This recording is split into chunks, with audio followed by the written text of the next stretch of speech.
جب کوئی قوم اپنے گلے میں غلامی کا توق شوق سے پہن لیتی ہے تو پھر وہ مزاحمت کے بجائے تقدیر پرستی کا شکار ہو جاتی ہے۔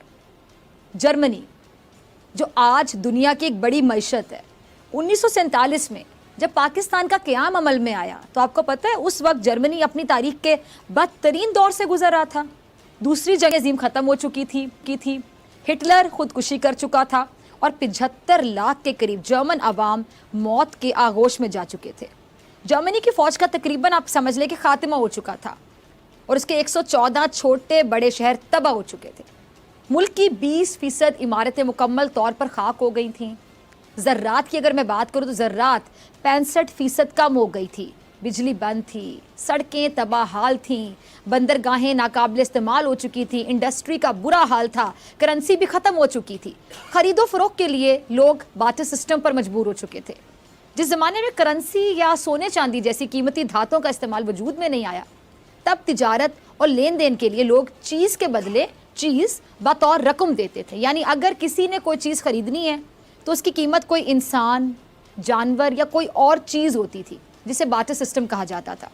اچھا، دوسری جنگ عظیم کے بعد جرمنی کی حالت یہ ہو گئی کہ وہاں لوگوں کی جو زندگی ہے، لوگ زندگی گزارنے کے لیے بارٹر سسٹم کا سہارا لینا پڑ گیا انہیں۔ جرمنی 2 حصوں میں تقسیم ہو گیا۔ 1945 سے 1955 تک 10 سال جرمنی کے 1,40,00,000 افراد کیمپوں میں پناہ گزیر رہے، اور 1962 کی اگر میں بات کروں تو 1962 تک جرمنی امریکی امداد پر چلنے والا دنیا کا سب سے بڑا ملک تھا۔ دنیا کے 14 ممالک اس وقت جرمنی کو امداد دے رہے تھے، اور آپ کو پتہ ہے، آپ حیران ہوں گے، ان امداد فراہم کرنے والے ممالک میں ہمارا پاکستان بھی شامل تھا۔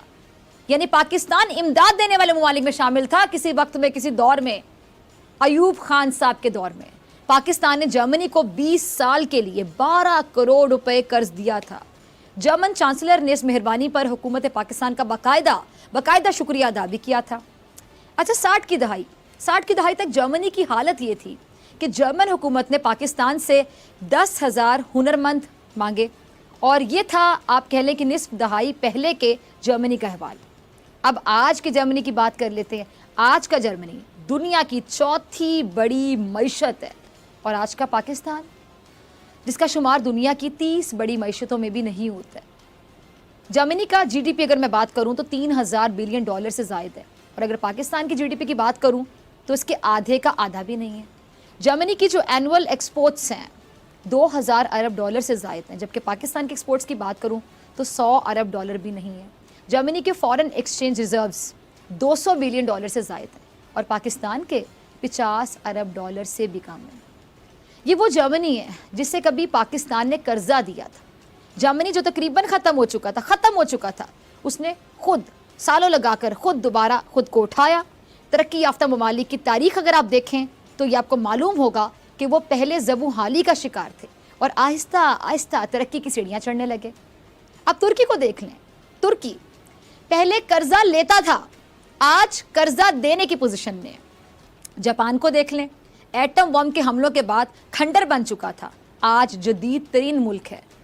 اچھا، جرمنی کی جو داستان ہے، یہ جو میں نے ابھی آپ کو پڑھ کر سنائی، نیم مردہ حالت ہو چکی تھی، آج ایک طاقتور معیشت ہے۔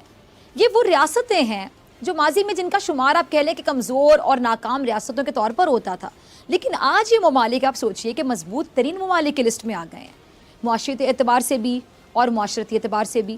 لیکن ہمارے ملک کی تاریخ اگر ہم دیکھیں تو پتہ ہی چلے گا کہ اس کا ماضی حال سے بہتر تھا۔ حیرانی کی بات ہے نا کہ لوگ ترقی کرتے ہیں، ہم پہلے بہتر تھے ماضی میں، اور اب حال دیکھ لیں تو پہلے جیسی پوزیشن ہماری نہیں ہے، اور یہ یقینی طور پہ عجیب و غریب سی بات ہے، لیکن حقیقت ہے، حقیقت، اور حقیقت سے منہ نہیں موڑا جا سکتا۔ پاکستان کا ماضی پاکستان کے حال سے بہتر دکھائی دیتا ہے۔ کسی عام آدمی سے بات کریں آپ، اس کے پاس ماضی کی حسین یادیں ہوں گی، اور افسوس کے ساتھ کہوں گی کہ حال کی تلخیاں ہوں گی۔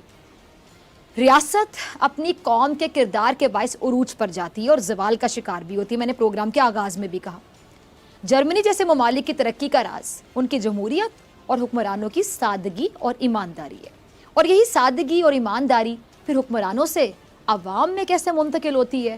اس کی سادہ سی مثال یہ ہے کہ اگر یورپ کا آج کا حکمران اگر سائیکل پر دفتر جاتا ہے تو سرکاری پیسے میں احتیاط، ایمانداری اور سادگی کا پیغام اس کی عوام کو جاتا ہے. اور جب ہمارے حکمرانوں کے صرف ایک بچے کو لینے پورا سرکاری جہاز خالی جاتا ہے اور خالی آتا ہے، اور جن کے صرف کھانے مری لے جانے کے لیے یا پھر لانے کے لیے سرکاری ہیلی کاپٹر ہفتوں مصروف رہتے ہیں، اس سے یہاں کے عوام کو اب کیا میسج جائے گا، کیا پیغام جائے گا؟ آپ سوچیے. حکمرانوں کا یہ دیکھ کر یقینی طور پہ اس معاشرے میں رہنے والے سادگی اور ایمانداری سیکھیں گے یا پھر بے ایمانی سیکھیں گے. اب یہ آپ خود فیصلہ کریں، بلکہ اپنے معاشرے کی طرف دیکھیں، جواب مل جائے گا آپ کو میرے سوال کا. اصل جمہوریت میں کرپٹ اور ناکارہ لوگوں کی کوئی جگہ نہیں ہوتی. اصل جمہوریت کی اگر میں بات کروں تو اس میں حکمران عوام کو جواب دہ ہوتے ہیں ہر بات کے لیے. عوام حکمران کا گریبان پکڑ سکتے ہیں، پوچھ سکتے ہیں کہ بتاؤ کیسے کیا. قومی وسائل کا بے جا استعمال نہیں کر سکتے جمہوریت میں لوگ. لیکن ہمارے ملک کی جمہوریت، جب ہمارے حکمران سب سے مختلف ہے تو جمہوریت بھی مختلف ہوگی. ہمارے ملک کی جمہوریت میں حکومت کرنے والے سرکاری خرچے پر اپنا علاج بھی کرواتے ہیں، سرکاری خرچے پر نجی دورے بھی کرتے ہیں، کروڑوں کی ٹپس بھی دے دیتے ہیں، اپنے گھروں کی مرمت بھی یہ سرکاری خرچے پہ کرواتے ہیں، شاہانہ پروٹوکول کو انجوائے کرتے ہیں، خود تو لیتے ہی ہیں پروٹوکول، ساتھ ہی ساتھ اپنے عزیز و اقارب کو بھی نوازتے ہیں. اب ہمارے ملک پر حکومت کرنے والوں کے کال اور فعل میں تضاد پایا جاتا ہے، اس میں کوئی دو رائے نہیں ہے. کہتے کچھ ہیں، کرتے کچھ ہیں. اور ہماری سب سے بڑی ناکامی آپ کو پتہ کیا ہے؟ وہ یہی ہے کہ ہمیں طبقوں میں تقسیم کر دیا گیا، لسانی بنیادوں پر تقسیم کر دیا گیا، رنگ و نسل، قومیت پر ہمیں تقسیم کر دیا گیا. اور بحیثیت قوم میں آپ سے پوچھتی ہوں، ہمارا کردار کیا ہے؟ معاشرے کی اصلاح کرنے کے لیے کوئی نہ کوئی پلان ہوگا نا. ہمارا پلان کیا ہے؟ ہم کیسے اپنے معاشرے کو مثالی بنا سکتے ہیں؟ کیونکہ ابھی تو مثالی نہیں ہے، اور جو چیز خراب ہوتی ہے اس کو صحیح تو کرنا ہوتا ہے. کبھی آپ نے سوچا کہ اس کو صحیح کیسے کرنا ہے؟ ہم کیسے اپنے مستقبل کو محفوظ کر سکتے ہیں، یا پھر ایسے چلتا رہے گا جیسے چل رہا ہے؟ ہم نے کبھی نہیں سوچا ہوگا نا ان باتوں کے بارے میں کہ ہم نے کیسے بہتر کرنا ہے. ہم کہہ رہے ہیں بس چل رہا ہے، چلتا رہے گا. کوئی بھی ملک اپنی قوم کے رویوں سے ترقی کرتا ہے، لیکن یہاں نہ حکومت کرنے والوں کے رویوں میں کوئی خاصی سنجیدگی دکھائی دی ہے، اور افسوس کے ساتھ کہوں گی نہ ہی جن پر حکومت کی گئی وہ کبھی خود سے زیادہ سنجیدہ ہوئے. قوم میں کتنا ہی پوٹینشیل کیوں نہ ہو، قوم کتنی ہی انرجیٹک کیوں نہ ہو، کتنی انتھوزسٹک کیوں نہ ہو، جب تک قیادت صحیح نہیں ملتی اس وقت تک قوم کبھی قوم بن ہی نہیں سکتی. اب قیادت ملی تھی تو پاکستان بنا تھا. قیادت مل جائے تو پاکستان بدلا بھی جا سکتا ہے، کیوں نہیں بدلا جا سکتا؟ لیکن یہ جو قول اور فعل کا تضاد ہے، اس معاشرے کی ترقی میں سب سے بڑی رکاوٹ یہ ہے. ہمیں سوچنے سمجھنے اور سوال کرنے کی صلاحیت کو ختم کر دیا گیا. اب ایک عام آدمی، ایک عام ووٹر، اب ذرا غور سے سنیے گا، ایک عام آدمی، ایک عام ووٹر، ایک سیاسی کارکن کا رویہ کیا ہے؟ اس کی سوچنے سمجھنے کی صلاحیت کیسی ہے؟ کیا وہ اپنی قیادت سے سوال کر سکتا ہے؟ کیا پوچھ سکتا ہے اپنی قیادت سے کہ کیا کہہ رہے ہو؟ کیا تماشا لگایا ہوا ہے؟ تماشا کب ختم ہوگا؟ کیا وہ اپنی قیادت سے پوچھ سکتا ہے کہ 3 بار حکومت کی لیکن ہمیں تو کچھ نہ ملا، پھر کہتے ہیں کہ چوتھی بار بھی مل جائے تو پاکستان کو چینج کر دیں گے؟ پاگل سمجھا ہوا ہے ہمیں. یہاں جو قائد کہہ دے وہی سچ مان لیا جاتا ہے. قائد آلو 5 روپے کلو خرید رہا ہے تو یقین جانیے آلو 5 روپے کلو ہی مل رہے ہوں گے. بھلے پوری قوم آلو 50 روپے کلو خرید لے، لیکن قائد نے کہہ دیا تو بس وہی سچ ہو گیا. سوال نہ کرو. قائد کہہ دے کہ مجھے نااہل کر دیا گیا تو پاکستان میں ترقی رک گئی، آنکھ بند کریں اور یقین کر لیں، سوال نہ پوچھیں، آنکھ بند کر کے مان لیں کہ قائد نے کہتا تو رک گئی ترقی، کیونکہ قائد نااہل ہو گیا. یہ بھی نہیں پوچھا کہ قائد محترم حکومت تو آپ کی ہے، آپ کی جماعت کی ہے، حکومت میں تو آپ ہی کا سلیکٹ کیا ہوا وزیر اعظم ہے، آپ ہی کا وزیر خزانہ ہے، آپ ہی کی منتخب کی ہوئی کابینہ ہے. ملک کا وزیر اعظم آپ کے حکم کے بغیر سانس نہیں لیتا. پھر آپ کیسے کہہ رہے ہیں کہ ملک ترقی نہیں کر رہا؟ اور اگر نہیں کر رہا تو پھر ذمہ دار تو کہیں نہ کہیں آپ کی جماعت ہی ہوئی نا، کیونکہ حکومت ہی آپ کی ہے.